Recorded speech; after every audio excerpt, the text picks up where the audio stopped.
had chatted like a month and a half ago or so when all this craziness first started, right? I think that's about Yeah. right. And you guys were doing well then, right? It was, you were up, I think overall 20% for the month through mid-March. Voodoo Rangers trends were like 2 or 3 times that. So have things stayed overall in that elevated growth range? Are you seeing a little bit of up and down? Like how's that trajectory going for overall results and Voodoo Ranger too? Yeah, I think certainly everyone saw a pretty crazy sort of mid-March to end of March performance, right? Just in terms of people stocking up and retailers reloading and distributors reloading. It was from a percentage growth perspective was pretty crazy, I think, for most people through that period. We're pretty fortunate in the sense that while we might not have maintained some of those end of March volumes, we've been pretty strong through April and through May as well. And we're seeing certainly June orders continue to show a lot of optimism, right, in terms of how the business is performing. So, for the year, New Belgium's still up about 6%. Okay. In terms of that's depletions. Okay. So that's across all channels, right? With the off-premise up about 22% year to date. So that's that off-premise performance is obviously counteracting, what's not quite zero anymore in the on-premise. Right, in the last week or two, we've at least seen a few positive numbers in the on-premise, but is still, for all intents and purposes, pretty close to zero. Right. Where is it coming back the most for you guys in the on-premise right now? Is it mostly your home market, or are you seeing other blips too? No, it's pretty consistent. Although we're seeing our strongest growth in probably, obviously our home markets are doing really well, Colorado and North Carolina. But California, Arizona, Texas, some of those are markets New Belgium's been in a little bit longer. Right. And therefore maybe there's a little bit more consumer awareness and brand loyalty. But frankly, we're seeing good performance. When you kind of look at our top 25 to 50 distributors, right, we're seeing really good performance across almost all of them, sort of irregardless of geography. Cool. And then is Voodoo Ranger, that franchise, is that really what's driving all the growth? I mean, it's just been blockbuster. I mean, when we were chatting last, I think it was up like 60% overall-ish in March, 41% through year to date through March. Has that accelerated? Has that like stayed steady? Hasn't changed much. I mean, the Voodoo family's up 44% now year to date. So, and it was up 41%. It's up 41% in May. So really consistent kind of, 40% growth numbers with the off-premise, offsetting the on. And then I think Leah had mentioned, are you guys upping your incremental spend for marketing on that brand given the trends we're seeing, or? Yeah, we are. There's actually some exciting stuff going on. So obviously there's a little bit less of an opportunity to spend on events and on-premise activations and all those kinds of things that we would all typically be doing a lot of in our industry, especially as we run into the summer. We do hope some of that will come back in the second half of the year, but we've redirected probably close to $1 million to more digital advertising on Voodoo. We're going to be running advertisements on Hulu and on YouTube TV, things like that, where we think we can really target that Voodoo consumer, that Voodoo drinker, with some pretty fun and entertaining creative. So we're excited about that, and it gives us a chance to sort of expand the brand reach, and I think in a really meaningful way. And I think our distributor network will appreciate. They'll continue to see that brand health grow. They'll continue to see their depletions grow of that as well, and so will our retailers, which is great. And we're excited that we have the flexibility to spend that incremental marketing money this year. Cool. So what's like the theme? Is it already a completed campaign, or? It's building off the character, right? The Voodoo character is really the hero of that brand. And we continue to put him in situations that really just sort of build up his persona. And so, especially with the American Haze variant that's out right now, there's just some fun things we can do. With him, especially we were running some campaigns around Memorial Day. He's on a motorcycle anyway as part of the brand, right? So there's just been some cool sort of Americana things you can do with the American Haze variant. But it's just continuing to look for ways to hero him, and that's what really attracts people to Voodoo Ranger. It's obviously great beer, but there's also a real brand and a character that people love to have fun with. Right. Yeah, like it's almost like its own standalone brand, right? I mean, I think last year, maybe it was earlier this year, that brand is now more than half of your overall depletions, or it'll be right around there. yeah. Yeah. It's some of the numbers move around a little bit because Fat Tire is a huge on-premise brand, and Voodoo was building up. Voodoo Ranger was building up as an on-premise brand. But it's disproportionate. There's maybe a bit of a disproportionate impact of Fat Tire as we lose some of those draft handles. So yeah, it's going to be half, maybe a little more than half. If 44% growth continues for another 5 or 6 months, it's definitely going to be more than half. But that's probably the right way to think about it right now. Certainly where it is in our business sort of year to date. Cool. So what about Fat Tire, right? Like you said, it does have a lot of exposure to draft, and that's what's been killed right now. Is it doing okay? What are your plans there? Yeah, I mean, if you look at Nielsen, right, Fat Tire's up 16% for the last sort of 4-week data read. Fat Tire 12-pack bottles are actually still our largest individual SKU. That's out there. So it's still a really big business. Voodoo's obviously split across a couple of variants, a couple of pack sizes. 19.2 ounce convenience is huge for Voodoo. So when you actually just narrow it down to looking at a particular SKU, the Fat Tire 12-pack bottles are really on fire right now. And it makes a lot of sense with all the other stuff we're all reading about consumer behavior during COVID and return to trusted brands, but a little bit of a focus on value as well. Right? So people know what they're buying. 12-pack of Fat Tire is still a really good deal on the shelf. And so it makes sense that that's doing well in today's environment. And we're excited about it because sometimes it's hard to get people to go back to a brand and try it again. And I think we probably talked 12 months ago, 18 months ago about how we even just made a few tweaks to that liquid to make it a fresher Fat Tire every time. We learned most people around the country as we expanded to be national drinking a 60 to 75 day old Fat Tire, and it wasn't tasting quite like a 5-day old Fat Tire. You come to the brewery and you have a 5-day old Fat Tire, and it's amazing. And Christian Holbrook, our brewmaster, and our entire production team did some awesome work just to allow us to sort of keep that freshness a little bit longer through the process. And our distributors do a great job of keeping it cold and all of that, which really helps as well. But we're excited that more people are trying it, and we're hearing more and more positive feedback. Like, I forgot how much I love this beer. And so that's great to see. And so if our pricing, if the sort of the pricing and consumer dynamics right now mean a lot of people are going back to it and trying it again, we think that bodes really well for the brand as we look to 2021 and beyond. Yeah, in your planning and your forecasting, are you guys planning, or how do you plan for how Fat Tire is going to continue to do as the year wears on, right? Because, before it was struggling a little bit like most flagship brands, but now it's in growth again. So how do you decide, okay, it's going to continue to grow or not? Especially as you said, so many people are being reintroduced to it. And it's not like this, at this point, the pantry loading behavior is not like, we're not going to be able to get to the store. People know they're going to get to the store, right? So right. I would think that would bode well for continued growth of these brands that had maybe been a little bit slower, right? And people are just maybe going to continue drinking these brands because they were reintroduced to them. I don't know what you think on that. Yeah, we certainly think that some of those underlying dynamics, right? More drinking at home, right? More off-premise consumption versus on-premise consumption. More preference for trusted brands that are out there, a little bit more focus on value, right? We think all of these things will probably continue throughout the year.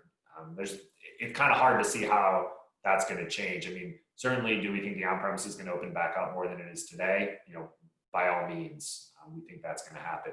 Is it going to get all the way back to where it was this year? That seems less likely, right? As an outcome. So we're still planning for higher off-premise volumes than we would have originally assumed for this year, and obviously a moderation as it relates to on-premise volumes.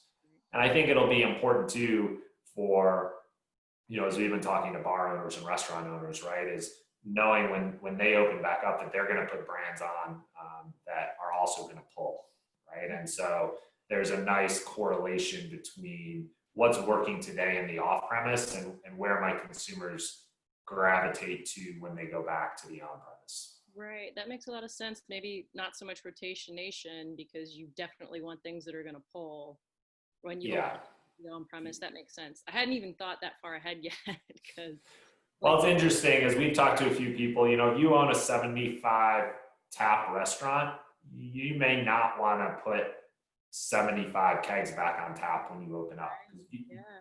I think everyone's a little unsure how much foot traffic will there be. And so you may end up only really turning on 30 taps, right, versus 75. And then it'll be a different set of decisions around what do I feel really comfortable I'm going to be able to sell through. And I think, some of these brands that maybe didn't have the same velocity in certain accounts 3 or 4 months ago, I think may look different coming out of this. Right. Makes sense. Well, speaking of drafting kegs, can you share any detail about how your keg return program has gone? The logistics, have they gone, as planned? And do you guys have an eye toward how much outstanding beer you have out there? Anything you can quantify for us? Yeah, sure. So I think, first, we recently increased our buyback percentage from 55% to 60%. So we announced that late last week with our distributor network. Cool. And so we think, want to continue to be good partners and support them, and, appreciating there's a whole bunch of costs and logistics that go into all of this that I think we were all becoming more aware of as we went through it. So wanted to offer that incremental support. And I think that's been well received from the feedback we've gotten. So that's been good. Most of our kegs have not gone out of date yet. Okay. So, we obviously have a real focus on quality control, and our distributors are great in terms of rotating stock even within their own warehouses. So we start to really see the bulk of our kegs going out of date as you get towards the end of June and then into July, right? So if you kind of think things have 20 to 30 week best by dates for the most part across our portfolio, that's not always true, but in that area, things that were produced in late February or March, right? That's, I think, when they'll start to go out of code for most brewers. And so it'll be interesting to see how the on-premise opens up and which of those, sell through and which don't. But we certainly expect there to be, a couple $1 million of out-of-date kegs that we'll be supporting our distributors with as we go forward. And certainly there'll be some kegs in our own warehouses that we haven't shipped out yet. Right. Yeah, no, that all makes sense. And then on the other side, are you guys seeing any package tightness, right? Like we've seen it with almost every brewer, considering everything that's flying through the off-premise. So in cans or cardboard or bottles, is any of that tight for you guys? So cans are tight for us. Not our access to cans. Ball's been a really good partner to us. So it's not our inability to get cans. We're running our can line here in Fort Collins effectively 24/7. There's some COVID cleaning procedures in between shifts and those kinds of things. But that aside, it's basically running all the time. That's where all of our volume is going, right? So a couple of years ago, we were at something like 15% of our portfolio was cans. Maybe Nielsen, sort of like an off-premise read, right? Like 15% of our portfolio was in cans. We're almost at half right now. I think in the last read, we were at like 49% of our business was cans. And that's still recognizing Imperial and Voodoo 6-packs or bottles, and most of Fat Tire is bottles, right? But we're getting up to pretty close to 50-50. And that's putting a lot of pressure on our can line. we saw that coming. We saw the shift in the industry coming, and we agreed about a year ago to put a can line into Asheville. Okay. And on the original timing, our can line would have actually opened, or would have sort of began production 2 to 3 weeks ago. So it's now going to be coming online here probably mid-June, maybe the first week of June, probably the second or third week of June is when we'll start to get beer off of that line. And so that'll sort of release the tightness that we have today. We still, last month, we were still, 98, 99% of orders we fulfilled as a company. We'll probably have to balance a little bit of orders as we head into late May here and then into June. But we'll have that can line up and running. And so I think our distributor inventories will get low and get tight, but we think we can sort of manage through that. And then, as I said, we're fortunate that we made that decision. Actually, at this point, it was probably closer to 18 months ago to add that can line to Asheville. And for us, it's a $6 million investment. It's a pretty big investment to put that can line in there. But that will then release the constraints that we have. That's good. That was lucky. I mean, considering that was lucky timing, right? I mean, I guess it could have been a little sooner, but all things considered. Well, good. Well, let's see, what else? So obviously COVID, talking more about community efforts that you guys have done. I know you've been really good about that. And also any safeguards that you have in place for workers. Always curious to hear what the latest is on those fronts. Yeah, so I think we talked about this as we went into March, and we were still sort of making some of those transitions like everybody was as we headed back to March. And obviously, we've been really focused on protecting the health and safety, of all of our coworkers, right? And that's been a top priority. So we instituted some changes in how we manage the breweries themselves. So in terms of getting people on very specific shifts. Not letting people trade off between shifts and therefore sort of trade off between teams. And, we've separated brewing from packaging as much as we can and keeping teams separate through their work. So we're really limiting that exposure. And then obviously things like masks and cleanings, all of those protocols have changed as well. And we've kept them in place. And, one of the things we've been talking about as New Belgium a lot, we just had our all staff meeting. We do this once a month still. Our all staff was last week, and in a lot of ways, it feels like as the world's loosening some restrictions, that maybe you can loosen some restrictions at the brewery or at your place of work. And actually, our view is it's kind of the opposite now, because as people are having broader exposure just in their daily life, the risk to people at work is going up. And so it's actually a time to really double down on those policies and make sure we're doing everything we can to keep everyone safe while they're at work. And for the office workers, we continue to have everybody working from home. We haven't announced a date when we're going to change that and try to bring people back into the breweries, but I don't anticipate that being in a week or 10 days, right? I think we're still a ways off from figuring out how do we bring office workers back and how do we do that in a really safe way for everybody. So we'll be keeping most of those policies in place, and we're lucky we have a really experienced health and safety team here, and we have an on-site doctor, Dr. Patty, who's awesome as well. And so it's great to have her. We have a weekly task force meeting, like I'm sure most breweries do, in terms of trying to think about how to manage COVID, and to have Dr. Patty be able to join those meetings and really bring sort of that medical expertise into all of our conversations has been great. Yeah, no, that is cool. If I had an on-site doctor at work, I would be like asking her questions every 5 minutes about COVID, like, did you see this headline? Vitamin D, it's not that big a deal, I don't know, but. It's a funny thing because Dr. Patty we joke with her before COVID. She loves to have people take vitamin D pills, and then I sent her that article on vitamin D, and I was like, you knew it all along. So that's funny.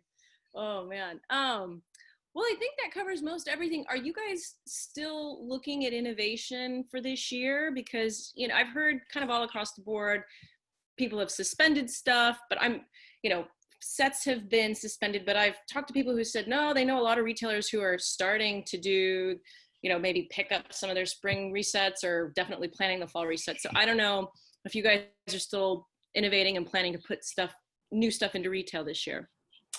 Yeah, so sort of our view is most of our retailers are at some stage of doing their resets, and it seems to be ramping back up a little bit more recently.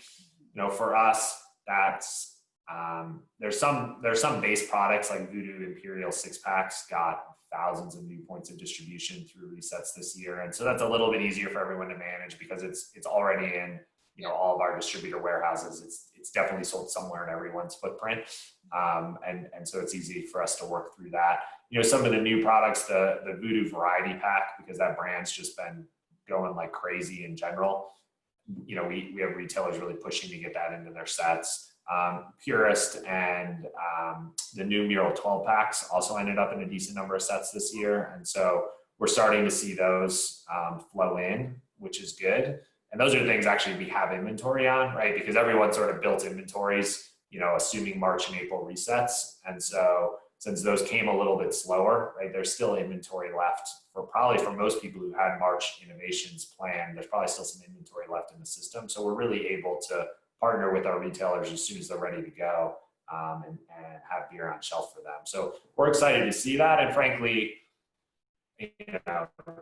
those innovations are all going to take off in the summer. And so even getting resets done right around now still means we have the majority of the key beer selling months. And so, we believe that the Voodoo Variety Pack, Mural and Purist are all going to have good summers and therefore have good years, right? So we're still pretty bullish on it. Yeah. And I do think to your other point, some of that stuff will get pushed to fall resets. Yeah.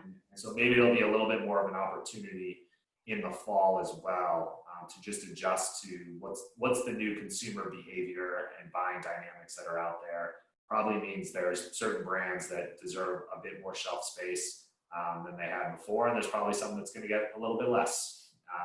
And I think we're certainly hearing there'll probably be some retailers who may take a little bit more action in the fall than they would typically, just because of how much the dynamics change. Yeah, that's interesting, because right now maybe it's just based on what I've heard and read. I feel like when I go to the store, there are less choices, right? So maybe there'll be this huge backlog and this tidal wave that hits in the fall. Who knows? But I sure hope I see Mural 12 packs out there, because as you know, I sent you a drunk email one Friday night about these things are great. Have you guys put a press release out on these? Oh, oops, I missed it. But yeah, so that stuff's really, it would play really well with, seltzer and FMB stuff that's going on right now. So that still hasn't really fully hit. It's coming through. Yeah, there's a lot of stores where it has reset. I think Target's a great example. Mural does really well in Target, and they've done a nice job managing all of their resets. And Target's actually, a great account right now, because it is a bit of a one-stop shop for people who don't want to go and hit multiple accounts. And so if you just kind of go look at the underlying performance of beer in Target, they're doing incredibly well.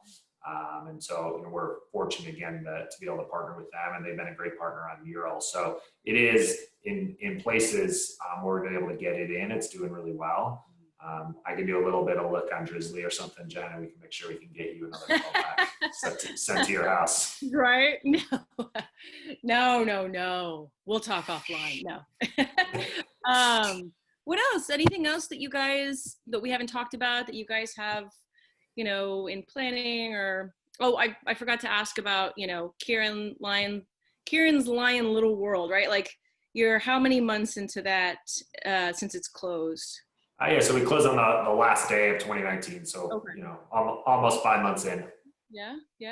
Look, things are going really well with Lion, and it's nice to have a partner in a time like this, because it gives you just another person to sort of bounce ideas and thoughts off of, right? Whether it's health and safety, whether it's what's the best way to think about marketing brands during a time like this, whether we're giving some thought to 2021 innovation and what might work there, right? It's another great thought partner and voice in the room, which is really nice for us to have, and it gives you some financial flexibility, right? That as an ESOP, and especially one that still had debt from building Asheville. We wouldn't have necessarily have the flexibility that we have now. And so, I can sit here and talk about we're investing more money in Voodoo marketing because the brand's on fire and it deserves more investment. Well, maybe we would not have had that flexibility, without the support of Lion. So that part's been really good. Again, really good timing out of you guys. So A couple things we did. It's a couple things we did where we obviously didn't know how good our timing was, but the can line and the transaction were things that, in retrospect, we're pretty happy about. Yeah, cool. Well, I think that's a good note to end on, but maybe I'll see you at MBWA. Who knows? Who knows? I mean, I think the industry wants to get back together. Whether with no CBC, no JVF, right? Maybe MBWA will be the thing that'll get us all back together. It would be great to connect and be able to see everybody. And frankly, to thank a bunch of people, because there's been, especially from our distributor side, right? There's been just a lot of amazing hard work out of that group, right? They're really the most front line, right? Outside of sort of taproom employees, right? That we all have. I mean, they're really, as much on the front line as anyone, right? Them and our retailer workers, and so just to be able to say thank you to our distributors will be great if we can all get together. If not, I'm sure we'll do some virtual something. It just won't be the same. Yeah, I agree. All right, well, cheers, Steve. All right, good to see it. Good to see you, Jen. Here, I have my coffee mug this morning. There you go. I've got mine over there, but